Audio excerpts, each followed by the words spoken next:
Assalomu alaykum aziz do'stlar. Chorshanba tongi muborak bo'lsin. Mana bugun tongi vaqtdan yangi xursandchiliklar bilan patsientlarni qabul qilyapmiz.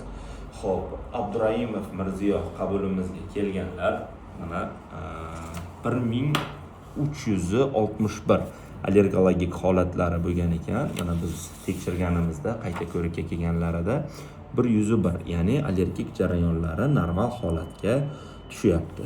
Shu bilan birgalikda yana bir bemorimiz Hojiyev Muhammad Ayub 141 allergologik holat bilan kelgan ekanlar va bularning hozirgi holatlarini tekshirganimizda ularda 2.31 ga, ya'ni normal holatga tushgan. Agarda sizda va yaqinlaringizda ham xuddi shunday allergologik muammolar mavjud bo'lsa, nafas siqishi, bo'g'ilish, yo'tal, hansirash, oq balg'am ko'chishi va bronxial astma kasalligidan aziyat chekuvchi insonlar bo'lsa, bu videoni uzatib qo'ying.